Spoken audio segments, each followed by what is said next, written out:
সম্মানিত দর্শক, আসসালামু আলাইকুম। আমি আমিনুল হক লিটন, সিএলটিভি 24 থেকে আপনাদেরকে স্বাগত জানাচ্ছি। দর্শক, আপনি কাজ করছেন এবং বাংলাদেশ জাতীয়তাবাদী দলের বিভিন্ন অঙ্গ সংগঠনে ওনাকে দেখা যায়, বিভিন্ন আন্দোলন সংগ্রামে উনি ছিল, যে আমাদের সুপরিচিত ইয়াকুব ভাই। ইয়াকুব ভাই, কেমন আছেন? আলহামদুলিল্লাহ, আপনার দোয়া আল্লাহ রাখছে ভালো। আচ্ছা আচ্ছা আচ্ছা, এই যে আপনার সাথে আজকে কথা বলে খুব ভালো লাগছে, যে একটা গুণী মানুষ যে আজকে পেলাম আপনাকে। সম্পূর্ণ সৃষ্টিকর্তার মানে। আচ্ছা ভাইয়া, ইয়াকুব ভাই, এই যে দীর্ঘদিন তো আপনি এই রেলের সাথে, যে রেলের যে ডিপ্লোমা ইঞ্জিনিয়ারিং যে সংগঠন আছে, এই সংগঠনে কাজ করছেন, যে অনেক অভিজ্ঞ একজন মানুষ, যে এই রেলের ডিপ্লোমা ইঞ্জিনিয়ারে বর্তমানে যেই সংস্কার চলছে বা সংস্কার হবে, যে অনেক সংস্কার রয়েছে, বর্তমান সরকার, দেশের নতুন সরকার তারেক রহমান যে বিভিন্ন সেক্টর গুলো যে সংস্কার করে যে মেরামত করছে, এই যে আপনাদের যে ডিপ্লোমা ইঞ্জিনিয়ারিং যে রেলের যে সংস্কার রয়েছে, এইটা কি কথার মাধ্যমে আমি বলতে চাই, আমার পরিচয়টা আমি আপনাকে ভালোভাবে একটু তুলে ধরতে চাই। সেটা হলো যে মোহাম্মদ ইয়াকুব আলী ফকির। আমি সাবেক ফরিদপুর পলিটেকনিক ইনস্টিটিউটের ছাত্রছাত্রী সংসদের নির্বাচিত জিএস ছিলাম, ভিপি ছিলাম ফরিদপুরের, এবং ফরিদপুর কোতোয়ালি থানা ছাত্র দলের সভাপতি তো দায়িত্ব পালন করেছিলাম। এবং আমার মানে আর একটা পরিচয় দিতে চাচ্ছি, সেটা হলো যে আমি ছাত্র লাইফের মানে পরেই আমি আমার অত্র ফরিদপুর পৌরসভার বর্তমান 26 নম্বর ওয়ার্ড, যেটা বর্ধিত পৌরসভা হয়েছে, এই ওয়ার্ডে আমি একজন নির্বাচিত কাউন্সিলর ছিলাম।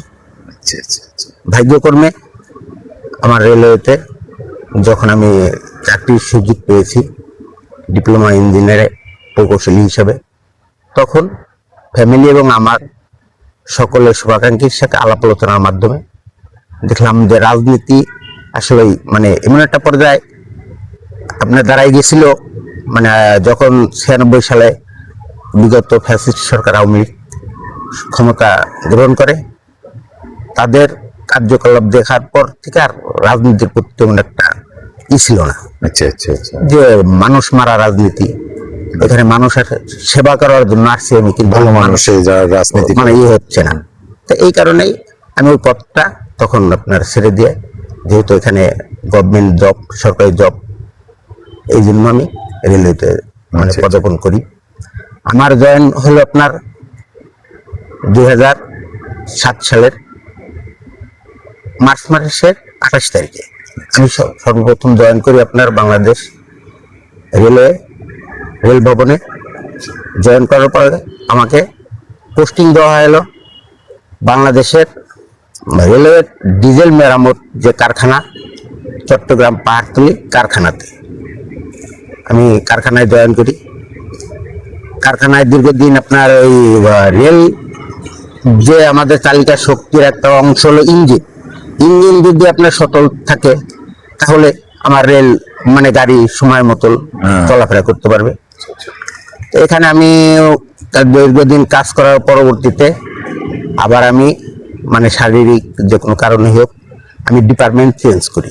ডিপার্টমেন্ট চেঞ্জ করে আমি আপনার রেলের যন্ত্র অংশ মানে মালামাল যখন মানে যে দপ্তর কেনে, এটাকে বলা হয় প্রধান সরঞ্জাম নিয়ন্ত্রক দপ্তর। আচ্ছা আচ্ছা, আমি ওই সেক্টরে আপনার হলো ডিপার্টমেন্ট চেঞ্জ করে জয়েন করি। মানে ঢাকা মানে রেল ভবনের মাধ্যমেই, আমি অর্ডারের মাধ্যমেই আমি আপনার সরঞ্জাম বিভাগে কর্মরত এখনো আছি।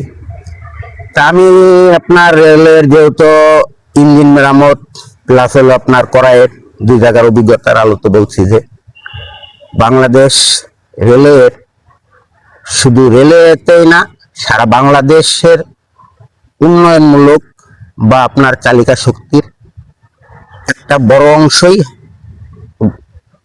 বাংলাদেশ ডিপ্লোমা ইঞ্জিনিয়ারদের হাতের মাধ্যমেই আপনার আচ্ছা আচ্ছা আচ্ছা এটা মানে হয়, কাজটা সম্পূর্ণ হয়। আমরা এমন একটা জায়গায় বসবাস করি যে জায়গাটা হলো মধ্য মধ্য আমাদের শ্রমিকের সাথেও কাজ করতে হয়, তাদের নিয়ে আমাদের সরাসরি ফিল্ড লেভেলে কাজ করতে হয়। আবার আমাদের ঊর্ধ্বতন কর্মকর্তা যারা বিসিএস কর্মকর্তা হিসেবে আসেন, তারা প্রশাসনিক দিকটাই শুধু দেখেন, কিন্তু তারা কাজের সাথে অতটা সম্পৃক্ত হওয়ার সুযোগ পায় না। আচ্ছা আচ্ছা আচ্ছা পায় না, এই জন্য কাজটা আমাদেরকেই আপনি সম্পন্ন করতে হয় আমাদের লেভেলের মাধ্যমে। যাই হোক, তা আপনার দুটা দপ্তরে আমি দীর্ঘদিন ধরে জব করছি, 18 বছর চলে। আমি আপনার রেলওয়েতে দেখতে পাচ্ছি যে বাংলাদেশ রেলওয়েতে ডিপ্লোমা ইঞ্জিনিয়ারদেরকে চরম অবহেলিত একটা পোস্ট। আচ্ছা আচ্ছা আচ্ছা যেমন আমার কথা বলি, আমি আপনার 18 বছর চাকরি চলে, যে পোস্টে আমি ঢুকছি এই 18 বছর এই একই পোস্টে আছি। আমার কোনো মানে আপনার প্রমোশন নাই, কিন্তু আমাদের সাথে প্রমোশন কিভাবে হবে? আপনার দলেই ক্ষমতায় ছিল না, দল ক্ষমতা ছিল না এটা ঠিক আছে, কিন্তু মানে এখানে আপনার এমন মানে প্রশাসনিক একটা জটিলতা এখানে সৃষ্টি করে রাখা হয়েছে যে আপনার যেটা সারা বাংলাদেশ অন্যান্য দপ্তরে রোডসেন বলেন, এলডিডি বলেন বা পিডাব্লিউডি বলেন, পৌরসভা বলেন, যেখানে বলেন, তাদের যে ধারাবাহিকতা একটা মানে পোস্টারই আছে, আমাদের রেলওয়েতে এখানে ভিন্ন ধরনের।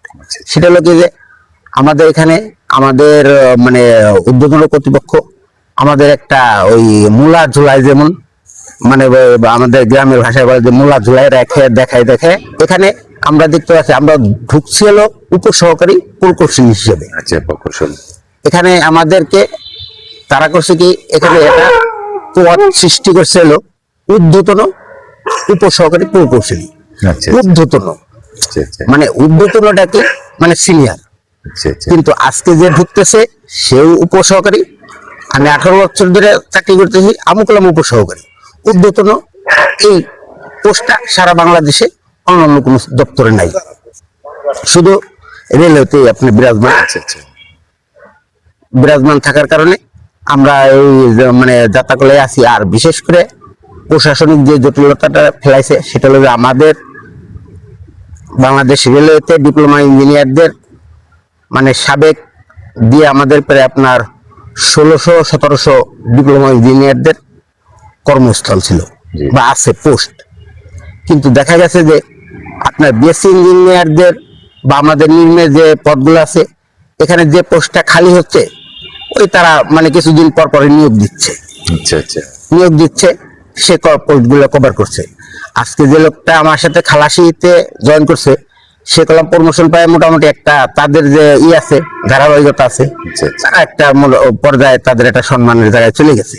আচ্ছা আচ্ছা আবার আমার সাথে যে বিএসসি ইঞ্জিনিয়ার অ্যাসিস্ট্যান্ট স্যার হিসেবে ঢুকছেন, আচ্ছা আচ্ছা তিনি আজকে দেখা যাচ্ছে যে আমার বাংলাদেশ রেলওয়ের দ্বিতীয় বা তৃতীয় মানে কর্মকর্তা হিসেবে বিরাজমান বা অবস্থান করছে। আচ্ছা আচ্ছা আমরা সেই একই জায়গায় পড়ে আছি। তাই আপনার মাধ্যমে আমি বলতে চাই যে শুধু বাংলাদেশ রেলওয়ে যে আজকের এই যে ঊর্ধ্বতন প্রকৌশলী নামে যে পদটি সৃষ্টি করে আমাদেরকে দীর্ঘদিন একই পদে চাকরি করাচ্ছে, বর্তমান সরকার কাছে দাবি থাকবে যে এই ঊর্ধ্বতন প্রকৌশলী পদটাকে যেমন তারা আপনার হলো দ্বিতীয় শ্রেণী কর্মকর্তা তাদেরকে ঘোষণা করা হয়েছে, তো এখানে তাদেরকে দ্বিতীয় শ্রেণী কর্মকর্তা হিসাবে ঢুকানো হয়েছে। হওয়ার পরবর্তীতে তারা এটা একটা পিটিশন করে যে বর্তমান প্রধানমন্ত্রী জনাব তারেক রহমানের কাছে আমাদের একটা লাস্ট থাকবে যে বাংলাদেশের জনগণের কাছে আপনি দেশে ঢুকে বলেছেন আই হ্যাভ এ প্ল্যান। আপনার প্ল্যান বাংলাদেশের জনগণ বিশ্বাস এবং গ্রহণ করে আপনাকে আজকে রাষ্ট্রের প্রধান হিসেবে নির্বাচিত করেছেন। সবার আগে বাংলাদেশ যে শব্দটা এটা আমরা ধারণ করতে পারলেই এই বাংলাদেশ সুন্দর একটি রাষ্ট্র হিসাবে গঠিত হবে। দীর্ঘ সুস্থ হায়াত দান করুন আমাদের আজকের প্রধানমন্ত্রীকে এই আশা ব্যক্ত করি শেষ করছি। ধন্যবাদ। সকলকে ধন্যবাদ। ধন্যবাদ। আসসালামু আলাইকুম। ধন্যবাদ।